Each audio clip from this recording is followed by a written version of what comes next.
Good day, children. I am Teacher Cana, and I'm going to continue the story that Teacher Vernice told us last week.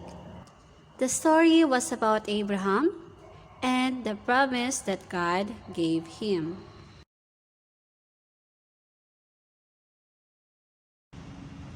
But before I tell you the story for today, we have to go back to the story that Teacher Vernice told us last week. She said that when God called Abram to go to a country he would show him, the call came with God's promise that in Abram, all families of the earth would be blessed. Abram and Sarai had no children, yet God promised to make Abram's name great. Later, when Abram was 99 years old, God promised that he would multiply thee exceedingly. God changed his name from Abram, meaning exalted father, to Abraham, meaning father of a multitude. At this time, Abraham and Sarah still had no children, though a son, Ishmael, had been born to Abraham and Hagar, Sarah's Egyptian handmaid. Ishmael was not the promised son. So how would God keep his promise to make Abraham a blessing to a multitude? The answer came one day when three men paid Abraham a visit. When he saw them, Abraham fell in humility at their feet because he immediately knew one of them was the Lord. My Lord, if now I have found favor in thy sight, pass not away, I pray thee, from thy servant, he pleaded. Abraham wanted them to stay long enough for him to be hospitable, and they allowed him to treat them as honored guests. He understood fully, it seems, that he was hosting the Lord and the two angels. The Lord asked, "Where is Sarah thy wife?" Abraham said she was in the tent. Then the Lord said, "Sarah, thy wife, shall have a son." Sarah, who was listening to the conversation, heard this and laughed. She was an old woman, and she thought childbearing was out of the question. At least she thought that was the case. Abraham too had laughed earlier when he asked, "Shall a child be born unto him that is 100-year-old? And shall Sarah that is 90 years old? Is anything too hard for the Lord?" The Lord asked Abraham when he heard Sarah laugh. She would give birth to a son. The Lord promised again. Just as the Lord promised, Sarah conceived and gave Abraham a son at the set time of which God had spoken to him. The couple named their son Isaac, as the Lord had instructed. The name Isaac means laughter. Sarah said, "God hath made me to laugh, so that all that hear will laugh with me." She must have thought about how she laughed at the Lord's words that day when she was listening. Sarah laughed then in disbelief. But now, Sarah laughed for another reason. She laughed because she celebrated her son's birth. But there must have been the laughter of thankfulness for what the Lord had done. Abraham and Sarah dearly loved their new baby boy. They cuddled him and fed him.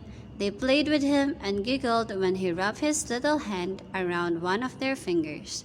They laughed when he smiled for the first time. And they were absolutely thrilled when he spoke his first word. Somehow, before they even knew what had happened, he was walking and talking and had grown to be a young man. Isaac was the joy of their lives. Abraham spent a lot of time with Isaac, teaching him to love and obey God. He told Isaac the story about how God had talked with him and told him to count the stars. He made sure that Isaac knew he was a special child that had been promised by God. As Isaac grew up, he learned to worship God just as his father Abraham did. One day, God spoke to Abraham. "Abraham." "I am here," Abraham replied. "Take your son Isaac, whom you love so much, and go into the land of Moriah, and offer him there as a burnt offering. I will tell you which mountain when you get there," God commanded. Abraham loved Isaac more than anything else in the whole world and would never do anything to hurt his son, but he knew he had to obey the voice of God. Early in the morning, Abraham got up and put a saddle on his ass. He called for Isaac and two of his young servants. They all went together to chop wood for the sacrifice. Then they started on their journey toward the place God had told Abraham to go. For 3 days they traveled, eating food they had taken with them and sleeping on the ground. On the third day, Abraham looked into the distance and saw the place where God was leading him. "You stay here with us while I take Isaac with me to go worship God," Abraham said to his servants. Abraham picked up the wood and gave it to Isaac to carry. Then he picked up his torch in one hand and his knife in the other hand, and they started toward the mountain together. While they were walking, Isaac began to wonder about some things. Finally, he just had to ask, "Hey, Dad, I have the wood and you have the fire, but we didn't bring an animal. Don't we need a lamb for the sacrifice?" Abraham, fully believing that God had everything under control, spoke quietly. "Yes, Isaac, God will provide himself a lamb for the burnt offering." When they finally arrived at the exact place God had told him of, Abraham started looking for large rocks to build the altar. Carefully, he placed one rock on top of another until the job was done. After that, he placed the wood which Isaac had carried on top of the altar. Then, after looking around one last time, he had to do the very hardest thing he had ever done in his whole life. He gave Isaac one last long hug, and with tears in his eyes, he tied up his son and placed him on the altar.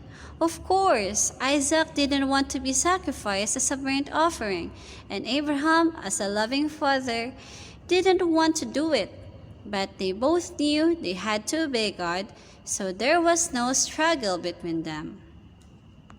Abraham picked up his knife. He raised it high in the air above his head. Just as he was getting ready to kill his own son, he heard the voice of the angel of the Lord cry out from heaven, "Abraham, Abraham!" "I am here," Abraham replied. "Don't kill your son, don't hurt him, for now I know that you fear God. You love him more than anything else, even more than your own son." Abraham looked up, and there, right in front of him, was a ram caught in the thick bushes. Abraham quickly untied Isaac, then cut the ram and put it on the altar. Abraham used his knife to kill the sacrifice, then used the torch to light the fire. There on the mountain, Abraham and Isaac worshipped the Lord together. They called the name of that place Jehovah-Jireh, which means God is my provider. The angel of the Lord called from heaven to Abraham a second time, saying, "Because you have done this and have not withheld even your son from me, I will bless you, and you will have many descendants, and all the nations of the earth will be blessed because of you." Abraham and Isaac walked down the mountain together, rejoicing that the Lord had provided the ram and made another great promise to them. They met the servants at the bottom of the mountain, and they all started on their 3-day journey back home. So now, kids, we already finished the story. And now, I am going to ask you some questions about the story I've told you. Okay.